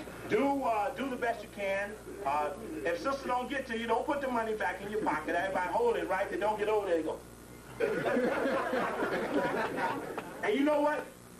You know what, really, I was supposed to leave tomorrow at 12. I had a flight supposed to leave tomorrow. And I had come up with 80 different ways how to stay for free. And I just decided that I had to buy more plane tickets to stay another week to do the things and to service the people the best I can, as many people as I need to service. So it's going to cost me $400 or $500 just to stay to get to do the things that we're doing. I'm not saying it to make you do anything, but just to have you understand how serious we are about trying to extend ourselves. I got to do these things every night for 10 days. And so, I go all night. There's never, my body will sustain it if your desires are strong. So that's not the problem either. We just have to, again, put ourselves in the position that we don't have the impediment. People taping too? People taping? Oh, and that's another thing. Those of you who are taping should make a contribution of $5 or $6 for the privilege of having the tape. 7? You go, okay, but he got a tape, so he up the ante. So those of you who were missed that are doing that, you should make that level of contribution. Again, we only get what we deserve. I actually didn't even want to get into that now because there's so much more I want to serve you with. And I don't even want money to confuse the act of service. But I just got the perception that at a certain minute, things are going to get disparate. So we do the best we can at this moment. And again, I thank Brother Omar and Sister Janie for hosting us. And we know that tomorrow night we'll be at the Marcus Garvey School. How long are we going to go tomorrow night, Brother Marcus? Okay, now I guarantee you at 7 o'clock at the Marcus Garvey Center, I guarantee you that that lecture tomorrow will at least be 4 hours. Why? Because I've been gone a year, so I got a lot of shit to bring you up on, And I bear the burden of bringing you up to where we left off at. It's my responsibility to see that every city has at least been offered a certain level and intensity of information. That's my responsibility. That's what I was built for, and I'm serious about wanting to be sincere about it. I get raped thoroughly. People sell the tapes, they sell the videotapes, they pocket the money. I lose the money, but never have the tapes pass and I lost the people. So it was the people we were after all along. Yeah, they got the money. They hurt me real bad. They got the money. But on a certain day when we get the people, we got all the money, because that's when the system changes. I told everybody, how many of y'all in here owe white people money? How many of y'all here? Let me see your hands. How many of y'all here owe white people money? If we win, you debt-free. Right? So there must be, you must understand that there's payout in revolution. There's something to gain. I was just up there today, doing the radio show, and last night was up by Westwood. Was up in Baldwin Hills, well, them ours anyway, but was up in them other parts and looked at houses, you know. I tell everybody, go out there and look at them houses. Pick you out a house. Call Osafu or Brother Maurice or Brother Jamal and register your house with your name. Right? And put your house with your name on it on file here at the Good Life or with me. Right? And say, brother, when we win, I want that house. Because when we win, you will get that house. Why? Because all the houses will be ours. What do we propose that we do to win? What do I propose that we do to win? Well, one is, I know that sometime we're going to have clubhouse meetings. Clubhouse meetings are held at the Price Club and Sam's. Clubhouse meetings will be held at the Price Club and Sam's. Check? Check. Check. See, this is in code. Now, everybody can hear it, but they don't quite understand it. So, we'll have, anybody, who we miss? Who we miss? We miss anybody? Thank you very much. I appreciate all of you. Again, the things that I don't have the time to say are in the tapes, and they're focused. There's a Rhodes Rothschild Secret Society in there, very powerful. I did a 7-tape set on coup d'etat in America. It took me 3 lectures to do it, and every lecture, you hear me finish after 4.5 hours, saying I got to come back tomorrow and do another. I did this at Howard last week. I had to do it 3 times to get it all out, to put everything out on the JFK thing beyond where the white boys can go. We are so far beyond where the white boys can muster, but we're glad to see they're at least up to where we were 10 years ago. I saw a sister today in a store. We were eating, and her sister said, you know, Steve, I saw a JFK movie, and I got that in a tape that you did at the Nation in 1981. That whole thing about the assassinations and how they did it and what was what. And I said, isn't it good, sister, that we know that the white people who are going to revolt are only 10 years behind ours? Meaning that, when it breaks out, there'll be some of them that will lack the rationale to do to you. I'm just saying that the supposition, they beat the shit out of Oliver Stone. They've been beating this man all over the planet. Newsweek, why he can't be trusted. Oh, let me tell you this story, and we're going to talk about JFK tomorrow real heavy. We'll talk about the Masons and the Skull and Bones real heavy. But interestingly enough, in the movie, the guy was on, that dude, Oliver Stone, was on Arsenio Hall's show. And they said, well, who was your first choice? Now, Kevin Costner, he done went with the We Killed the Indian movie. They rewarded him, give him all kind of Oscars for the shit. So he decided that he can extend his personality.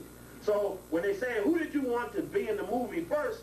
He said, I actually wanted Harrison Ford. He was on Arsenio Hall. He kept bugging him.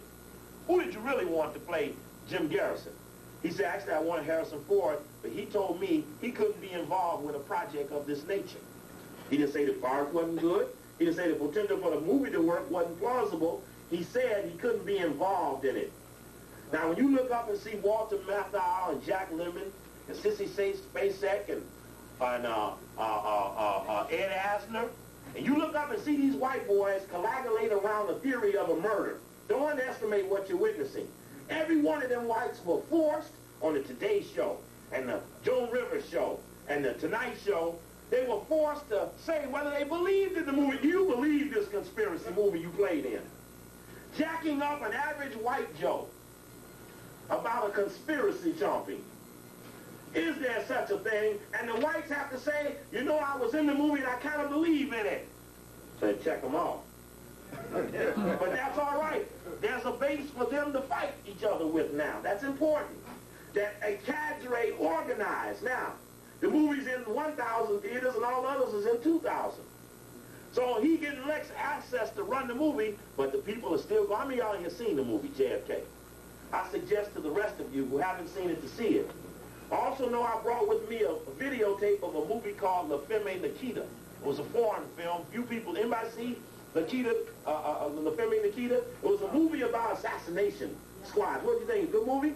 Isn't it a movie that our people should see to understand how a killer is organized, not to know anything about the situation, not to have any feelings for the victim, but are taught to kill emotionally, unemotionally, and are put in situations just to turn and kill. La Femme Nikita. I guess it's in Blockbuster. I know back east it was in Blockbuster. I saw it when it first came out at the movie. Any of you all know where it is around here that they can get it in which video type of store? In the European section. In the European section. Because it's a foreign French film, and I believe the one that's in the video store has been put in English now. Yes, brother. Yeah, I work at a store in the Parkville Mall called Circa. We might have that on microfiche. So if anybody's been... Okay, well, hold it now, brother. You may have to pay for that commercial. Oh, watch this here. Watch this here. Do you have the movie? Did you say you had the movie? I believe I'm on our microfiche. I do believe there's somebody came in and asked that movie before. But you first said you didn't know if you had the movie, right? So don't be getting no plug if you don't know if you got it or not. Don't go to the shit unless you call him first, see, because he got you over there and you don't even know if you got it, right? He just gonna get you over there, right? You gotta have some order in this thing. This can't get out of order. It's gotta be a righteous move. If we'll righteously support your store, call us back if you got it, right? I rap down here every Thursday night, so I'll clear it up. I'll find out. I appreciate you, brother. Nothing wrong with having a standard of how we're going to relate with each other. This is how we will succeed to achieve something that's no difficult than this. I like to show this because I think it's real significant. Oh, I got so much shit up here. Oh. I'm going to do something about the boule real quick, too. Yeah. Because it was right here where we did the first story on the boule. It was right here in this room. Now, everybody keep this up. Everybody keep this in your mind here. Just look at this and keep this in your mind. Don't forget this. Just want you, this went up against this.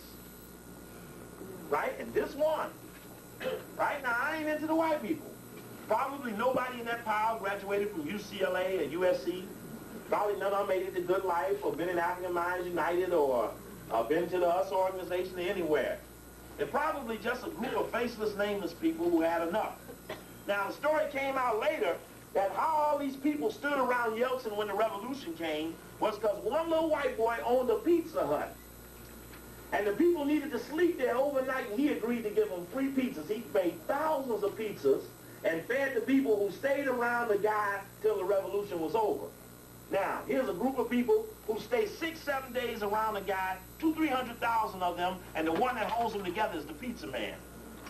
Now, I'm telling you, you may think you know how to pull it off. I'm telling you, it's so basic on how to pull it off, you don't know what the glue will be to keep the people together for 6-7 days until they communicate that they ain't gonna vote for it and a new system is adjusted because the people have demanded it, and that's when you will get it when you demand it. So I like showing this picture because it's nothing to qualify to be there. At some points, it's just a body standing still. You know what I mean? So I'm just making a point about what the factor is. Now, if you're in Los Angeles and you want to be a part of the revolution, figure out how to get 200,000-300,000 of your people in one spot for 6-7 days. That's all the fuck you have to do. Right? Now, you can eat pork and still stand in the line. Right? You can be a differing face and you can still stand in the line. Right? You can be conscious, you can be unconscious, you can be healthy, you can be mentally ill. You can still stand in the line. Now, how many people qualify? Everybody. So, whoever puts it together must have a way to get everybody to the spot. And the way it'll work is that when you show up, you say, damn, that an old sister, that a young brother, there's the big brother, you look up and you see everybody there. You get that wholesome feeling about it because you look up and everybody showed up. Now everybody proud about the damn thing. So I'm just making a suggestion that I ain't gonna get into no argument no more about whether this one or that one is smarter or better than the other. I'm only looking for the factor. So the dialogue and the concentration goes with the factor. Now, if somebody don't like Karinga and somebody else don't like Dr. Ben, and somebody got a problem that they can't do the right thing because they can't get over the personalities, then we have a situation where we have to call the question on what we're after. We're after the ability to get 200,000-300,000 people for 6-7 days, and I will, well, I don't even want to say what would happen if anybody wanted to get in the way. This is the factor. This is all it takes. It doesn't take a job to do this. I suggest to you that if the lights went out and the shit broke down, an army of homeless will whip ass better than anybody. Because when the lights go out, them motherfuckers know how to live in the street with the rat, the cat, the dog, eat and sleep, and don't need no bed, no heat, and no air conditioning and all other shit we got that we attached to that we won't accept. That we've attached to these things, and we're really not fit for the lights to go out. So don't give up on the homeless, and everybody out there ain't homeless. Some of them might belong to the revolution. They might be laying in the streets. They might be laying there so when the tank comes, they sound the alarm because they laying there. Chat. Don't chat. Chat. Okay, so be up on that. Don't be so willing when you see the young brother, a young sister being attacked by the police. Don't be so willing to leave them there. I was with a brother today. I was impressed with what he did. We were going past, the police stopping somebody. He was honking the horn. So police got to look. Everybody got to look when the horns honk. So if you don't stop, honk your horns. Do anything. Do anything unpredictable that'll make the others lose confidence in whipping somebody's head. When I look at that Rodney King thing, that thing looked like a satanic thing. That's right. They was going around in a circle doing this shit. I look at that shit, right? Now that's some deep shit. Right? That looks satanic to me, right? Now, I remember being out here before and hearing about some SSI squad that was killing drug dealers, anybody else they wanted to, right? And so we talking about people who just did whatever they wanted to do, right? And I look at this dude's Gates. I used to kid y'all about that malathion, about shooting the planes. Hey, sister, I heard that. if you shoot the planes, they'll stop flying them because ain't nobody want to be the one to get hurt. And here you got Gates up here. Now, I'm going to tell you something. Sometimes you got to send a signal, right? You may never know who may be responsible for sending the signal, but the signal must be sent. You cannot allow people to continuously disrespect the black people and be arrogant about the disrespect. Someone must deliver the message. I'm just saying honestly, and I don't know what y'all did in the year y'all been trying to get rid of them, but it's obviously the mayor don't control him, and you ain't got no control over him. And he has more control over you than you have of him. And he ain't but one fucking person. And I suggested if he went out and had a heart attack tomorrow, that the whole thing of their thing would change a little bit, would change. And I'm gonna tell you the truth, this motherfucker running for mayor. Just like that dude Sam Yorty. I remember years ago when Sam Yorty was around, he was the police chief / mayor. Bradley was the police chief / mayor, and this your police chief gonna be the mayor. All your mayors didn't come from the same spot. Y'all, it's a pattern with y'all. Right? And all the police been brutal. And that's all right. You make a mayor. After they beat the people, make a mayor. They're right into what y'all do. I don't mean what y'all do, because I know y'all, you don't vote. Politics will not whip white supremacy. There'll be no political solution. I was in Washington when they had the Black Caucus thing, right? I watched Maxine Waters run around there. She believed in the thing, right? She run around there trying to help the people, being sincere. Walking down the street, Sister Nasir walking down the street, carrying books and stuff by herself, trying to do something for the black people up there by herself. CIA, FBI, everybody lurking around, scaring up the country. Them little congressmen up there fighting. They sitting up there in Washington, they shit wiretap, monitored and everything else. They can't even fart good without them knowing it. So they're scared about having jurisdiction over the institutions that supposedly they're the board of directors for. Here we walk into the little exhibition part. CIA got a booth right in the front. Then there's State Department, FBI. At the same time of that, they had come out with the CIA was wiretapping the congressmen who were talking to the Sandinistas. They had been wiretapping their discussion. And so at the same time, the Black Caucus got them right in the front with a booth. Which means that they could do whatever they wanted to with them. It would never change the desire to get $1,000 for a booth. That they could do anything. If they had the 1,000, they could get the booth. So you bring all these black people in a free program. Everything the Congress had was free. Eleanor Norton Holmes didn't walk around Washington and tell the black people to come to the caucus stuff because everything was free. Because she wouldn't dare want all the black people in Washington to be in on it. So certain ones were there. I saw all them nice, beautiful suits and shit. One day I had an little African garb on, and 100 people stopped me to say thank you for the African garb because there's so many suits there. Some of them who wear it put it away because they thought that wasn't the place for it. And we saw, sister, we stopped her. Sister, that's great. You got to thank the people wearing the African stuff because these niggas somehow think they got here on a suit. And so, you know, it's a problem. But they're frightened. So don't believe in the politic thing. It won't deliver. Revolution will deliver. That's all we got going for us is the whole thing. Nothing in the middle of that will work. There's no agreement. There's no reparation. We've been through that. There's nothing they can do to pay for what they've done. So we keep ourselves consciously fixed to the fact that we will whip them. Check this story out. Germany. Friday, January 3rd, 1992. The Herald Sun. This is Durham, North Carolina. Germans flocked to see secret files. Relatives, friends were informants. Folder shows. Now, I suggest to you that actually, again, like I mentioned about the African Study Group, the police weren't there to tell me not to speak. The Africans were. Now, I'm suggesting to you, as this story suggested, talking about the Stasi, the German secret police who, see, here's the thing. When you have a revolution, you get the files, right? Now, some of y'all that's with the white people, how many people here informants? How many people here informants? That's why you raise your hand. I don't mean informant here. I mean informant. Now, you might be thinking me, say, I'll put his hand up, he won't believe me. How many people in here informants? Right?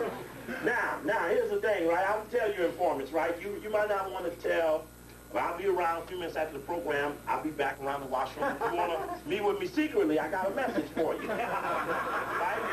Now, here's the message. This is hip. This is straight, right? Straight, man, straight. It is only good as long as the one you serve is winning. Right? The deal you cut is good as long as the one you serve is winning. Now, when his ass lose, your ass lost. Now, I believed in the Khomeini style of justice. That you have a court, and the court is to decide those who believe that it would never come about. Now, each and every one of you live your life like the revolution coming. Don't get caught doing some shit today because you think you're going to get away with it. And then when the other day come, your ass going to be begging us to forgive you. And I'm suggesting you that the one you served that got you informing on us got the files on you, and any day they think they don't want you, they leak them to us. Right. So it's more likely that he will tell on you to me. He'll serve you up to me, and I might not be so quick to cut you. I might send you back. I'd really confuse him. He let us know. And then he'll kill you because he think you on a double mission and I wouldn't have had to do it. Again, the deal you cut with the one you serve only lasts as long as he's it. So live your life like you know the revolution is coming. Therefore, when it comes to judgment, see, is you get a situation where we are the terminator. Once we terminate, then we determinate. Right? We make some decision based upon what we were able to bring about. So, again, live your life like you know the revolution is coming. This will help people from doing wild shit against us in the meantime. Because now they got to hedge their bet. I remember when the Harold Washington thing was going down, right? And the white people just knew he wasn't going to win, and half the black people thought he wasn't going to win, right? So on the days as the months proceeded to get down to the election, got 6 weeks, 5 weeks, 4 weeks, all of a sudden here he come, pulling up the two whites in the lead. Now here he come pulling up at the rail, getting near the three-quarter pole. And now the whites look up and they say, wait, he's 10 points down with 5 days to go. The nigga can't do it. Which one of these whites gonna win?